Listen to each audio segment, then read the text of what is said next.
Ngayon, kini-question ako ng mga ilang mga vlogger, kini-question ho ako ng ilang basher, mga troll. Diyos ko po, sabi, may karapatan pa ba yan tumakbo bilang senador, bilang mataas na opisyal ng bayan natin? Walang kredibilidad, walang integridad.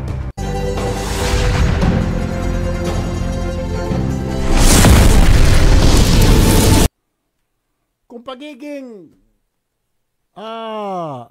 TNT ko ho, kung pagiging undocumented alien ko po, bawal po ako magsilbi.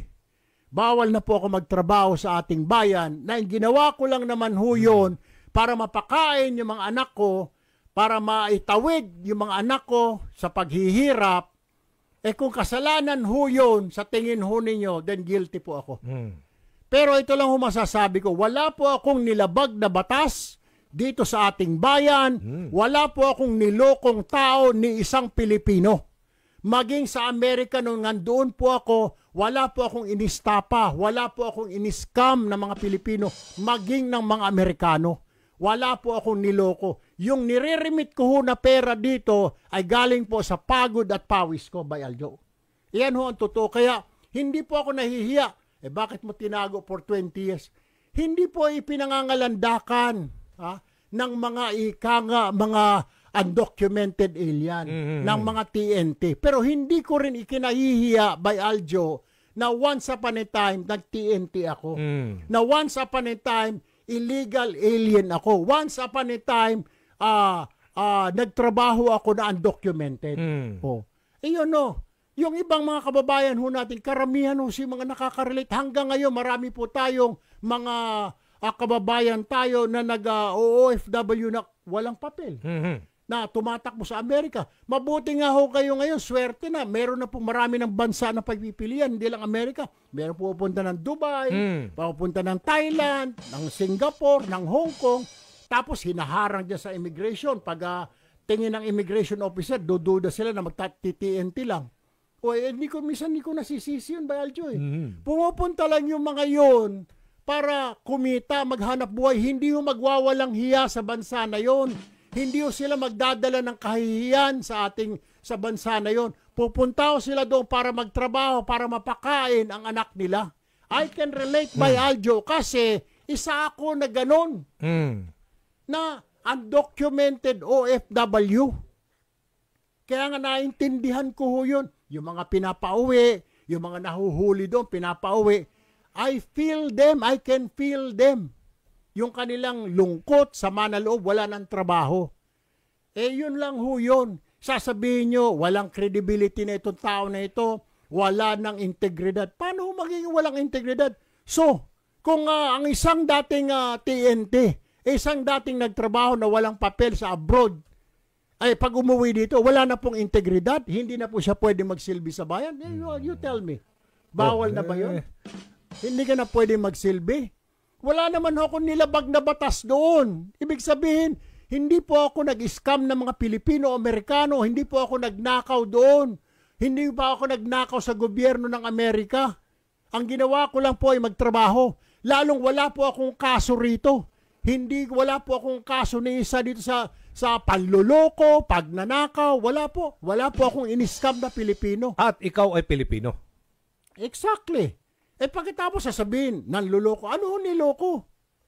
Alam nyo, alam mo ba, isa lang ito Kaya binabanatan tayo dahil number 1 ho ako sa survey. Malakas ka Doon po sa mga tumitira na vlogger, mga basher, number 1 po ako since last year pa, June. Sinabi ko na sa nanay ko, pero ang nanay ko po ay nalungkot. Nabubuhay pa yung nanay ko. Sabi niya, hindi nakakatuwa yan. Sabi ko, bakit? Kasi anak, titirahin ka dyan. Uubarang ka talaga dyan. Pagdating sa eleksyon. Ito na nga ho, nagkatotoo na yung sinabi ng yumao kong ina. Lahat po ng survey, Pulse Asia, SWS, Tangere, Lelo, lahat po, Okta Research. Lahat po ng 8 yata nagsusurvey, number 1 po ako. Okta Research. Ano hong gagawin natin? Pagkatapos may tumitira pa yan. Dala-dalawa, sobra-sobra may magkapatid pa. Ano magagawa natin? Yun yung tingin ho ng tao Ang dahilan siguro dyan, dahil yung tinatanong ako, bakit ka number 1? siguro po yung performance. Nagmamanifest. Wala pa po kami sa gobyerno, hindi pa po ako congressman.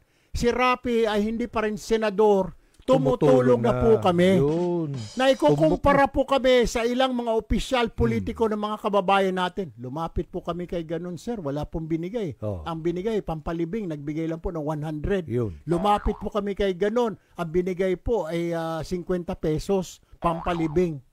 Kaya dito po kami lumalapit. Hindi pa po kami dyan, mga opisyal ng gobyerno. Lahat po kami kay Ramon, kay Ben, kay Rapi, ako. Nakita ho siguro ng mga tao. Siguro ang tao na ho nagsabi, ilagay kaya natin mga ito sa gobyerno. Testingan ho natin. Siguro naman kay Sen Rapi, hindi naman ho kami napahiya. Tingnan nyo naman ho, tuloy-tuloy yung paglapit sa kanya pagtulong. Ganon din ho ako. Araw-araw ho, dito sa Mother Ignacia, may mga tao ho dyan, humihingi ho ng tulong. Hindi ho namin tinatanggihan. We are different from other politicians because we walk the talk. Hindi rhetorics. Ginagawa po namin kung ano sinabi namin, ginagawa po namin. Huwag niyo ho kaming gayahin sa iba dyan. Mamaya na, bukas na yan. Sir, kailangan ho ng ganito. Sa amin po kasi, pag may nangangailangan, ibigay mo na kung kaya mong ibigay ngayong araw. Yan po yung ginawa ko sa DSWD. Yung pamimigay ng AX dati, nung DSWD. Dati, abutin ka ng 1 linggo. Pabalik-balik yung pobre. Pambayad niya sa ospital. Nung naging secretary po ako, sabi ko, sapat na yung hospital bill at saka indigency, ibigay mo na. Binibigay. Ako ho, nagpaumpisa ho niyan. Bakit mo pa pagbababalikin yung tao? Ngayon, kaya nga, nauso din po yung sinasabing tool for justice. Pag meron po lumapit sa amin, hindi na po kami mag-atubili. Sasamahan namin yung tao na yun kung sino ay nirereklamo niya. Haharapin namin, kukomprontahin namin. O siguro, kasi pag pumunta siya sa pulis, pumunta siya sa korte, napakahaba. Kami ho, diretso. Siguro, hindi ho kaya. Because of that, dahil nakakita sila ng tulong, ayuda dyan mismo, ora mismo na ayuda, from Ramon, from Ben, from Rapi, from myself. Siguro nakikita ho nila. Tapos ngayon, sasabihin ho ninyo, nanloko, nanlinlang. Ano ho nilinlang? What did I do? What did we do? May ginawa ho ba kaming masama? Nagnakaw ho ba kami? Did we steal from the government? Did we cheat? Did we scam? Inistapa ba namin yung mga kababayan ho natin? Hindi po. The money that you're seeing na binibigay ko po dito, galing po sa akin. Ito po yung mga napag-ipunan ko sa Amerika. Ininvest ko po sa negosyo nung dumating po ako noong 1996. Income po ito. I have a business. Ayan po yan. Yung iba po na pinamimigay ho namin, itong hawak-hawak ko po ito. Galing po ito sa mga sponsor. Hindi ko po binubulsa. Dahil ang turo po sa magulang namin, yung ibibigay mo na yan, ibabalik ng Diyos 10 times more. Kaya ito ho, mga bayad ng sponsor, ibinibigay ko ho sa taong bayan. Now, what's wrong with that? Sasabihin nyo, manluloko, manlilinlang, mga sinungaling. Ano ang kasinungalingan ho doon? Di ho ba? Yung ilan nga ho dyan, ilang vlogger ho dyan. Salita ng salita, tira ng tira sa gobyerno, lalo na po yung isa dyan sa Amerika na babae. Nakapangasawa siguro ng mayaman na AFAM. Napakaswerte mo, Ining. Bira ng bira eh. Napakaswerte mo, mamahalin pa yung mga antipara mo. Diyos ko po.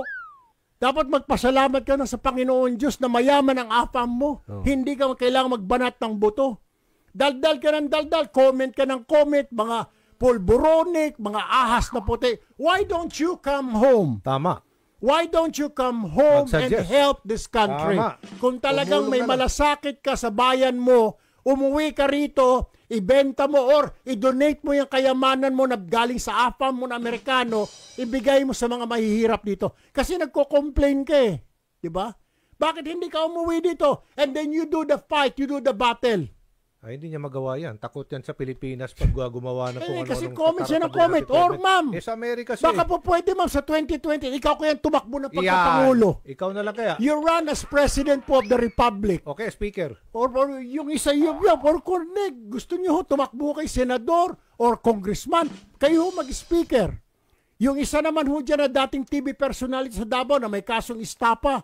Sir, kung gusto mong makatulong, tumigil ka na lang ho, imbis na mag-criticize ka, dapat constructive criticism. And you know that. Pag nagbumanat ka, dapat meron kang opinion or idea na ito ang dapat gawin. Hindi yung tira ng tira. Kasi alam niyo ho ba yan, itong mga vlogger, vlogger din ho ako. The more na marami kang, lalo na itong mga kulukoy na ito, na fake news, pinabasa po ng mga tao yung fake news. Mas gusto ng mga tao yung mga chismis. Tumataas po yung kanilang viewership. At pag mataas ang viewership mo ba ay... Monetize yan. Monetize, maraming pera. Ito po yung sa Amerika na babae na nakasalamin ng malaki na parang teleskopyo. Ewan ko ba kung... $1,000 po ang kinikita niya. Ganun ba? Sus, porbida. Tingnan mo yung follower sa Facebook. O yung isa naman na nakalaya sa kulungan dahil sa estapa, yung TV personality, kumikita rin siguro na malaki. Kumikita na malaki dahil maraming views pero kahit na fake news. O meron pa dyan yung abogado, tira ng tira, tinitira yung kuya ko, pati ako tinitira. Attorney, bakit hindi mo nalang tulungan yung biyenan mo dyan sa Cordillera? Mag-open ka kaya ng opisina mo na pro bono, na libre. Dahil marami po tayo mga kababayan, dito sa labas sa opisina ko, humihingi ng tulong, ng legal advice, wala po mapuntahan. Bakit hindi po, yung iba galing pa po sa Cordillera, bakit hindi po ninyo tulungan? Kasi hindi na rin po kaya ng PAO natin, ng Public Attorney Office, na tulungan sa dami po niyan. Bakit di po kayo mag-volunteer? Kaysa daldal kayo ng daldal dyan, hindi na kayo nakatulong. What I am telling, ladies and gentlemen, telling these people, kayo ho na nakikinig, nasa sa inyo po yung pagpasya. Hindi ko po ipaubaya sa ilang vlogger, hindi ko po ipaubaya sa mga bayarang basher, mga troll, ang desisyon kung kailangan ba magsilbi na isang senador, na galing po sa pagtitiente. Na galing po na dati po undocumented alien, na illegal ika nga OFW. Pero ipaubaya ko po ito sa sambayanan. Because ang sambayanan po at the end of the day will decide sa Mayo, sa darating po na Mayo. Ngayon, kung sasabihin ng COMELEC, Erwin, ayaw namin, then so be it. Ngayon, pagdating sa May 12, hindi na po ba tayo makapag-antay? Ilang buwan na lamang, January, February, March, April, May, 4 na buwan na lang po. Kung ayaw nyo sa mga Tulfo, di wag hurin nyo iboto si Erwin Tulfo, wag ninyo iboto si Ben Tulfo. Iboto nyo huyang dyan yung mga magagaling dyan. Yung mga veterano na dyan. Yung mga galing sa Congress ngayon, magsisenador. Yung mga matatanda na dyan. Banat ng banat, wala nang ginawa kundi tumira. Pero pagkatapos pa ng eleksyon, do you hear them? Hindi. Nakakatulong ba? Wag na ho tayo maglokohan. Niloloko lang ho ninyo ang taong bayan. Magaling lang kayo pag mag-i-eleksyon. Labas ng pera, tulong dito, tulong doon. Tragis. Pardon my French, bye. Okay lang yan. Pero, yun ho, nakakasama na loob eh. Samantala ho kami, trabaho ng trabaho, at marami din naman dyan mga mambabatas. Matapos ang eleksyon, tulong ng tulong. Hindi lang ho napapublicize. Pero yung ilan dyan, banat ng banat. Anak ng baka. Tapos ito mga vlogger na ito, bakit hindi ninyo banatan yung ilan dyan na mga corrupt talaga na hindi nila alam kung saan nila dinala yung budget nila? Bakit hindi po yun ang tanongin ho ninyo? Yeah. Bakit ho ako? Sasabihin nyo ngayon walang kredibilidad? Marami ho dyan na walang kredibilidad. Ako sinabi mo. Pag sinabi nyo walang kredibilidad, wala na ho. Wag na ho tayo magboto ng senador, wag na tayo magboto ng congressman, wag na ho tayo magboto. Dahil kung kredibilidad man lang, marami nga ko lang dyan na tumatakbo, may kasong kriminal. Sa house. Ang dami. Sus Mariosep. Nagdakaw talaga na pera eh. Para matapos na ho ang lahat na ito, wala ho akong ginawang masama. Nagtungo po ako sa Amerika para pakainin ang anak ko, pag-aralin. That's what I did. That's the only mistake that I did. Nag-TNT po ako. That's true. Lahat po ng diskarte ginawa ko na ho, bayan. Lahat naman siguro ng ama will do the same thing to feed his family, to feed his children, to give better education to his family or children. Lahat po siguro na ama. Hindi lang po ako. Kahit po yung mga mayayaman dyan na nagrereklamo yung mga bata walang quality time. Because yung ama ninyo, yung mga nagrereklamong bata dyan, working hard para mabigyan kayo ng magandang future. Ngayon, Ngayon po, doon sa mga kababayan ho natin, yung mga mahihirap, yung mga rider, tricycle driver, jeepney driver, CQ, janitor, saludo po ako sa inyo. Why? Kasi po kayo ang lumalaban sa hamon ng buhay araw-araw. And I salute you. Once upon a time, I was like that. Katulad nyo po ako dati noon. Ang problema lang, noong pangapanahon ho na yun, kahit anong laban mo sa buhay, walang patutunguhan. Because you do not have the chance, because you do not have the opportunity. Ang maganda dyan kung lumaban ka talaga ng patas. Yan ang maganda. Hindi ko po ikinahihiya, bayan, na I was once an undocumented alien, na I was once an illegal OFW dahil wala akong papel. Hindi ko po kinahihiyan, pero hindi ko po pinangangalandakan. Why?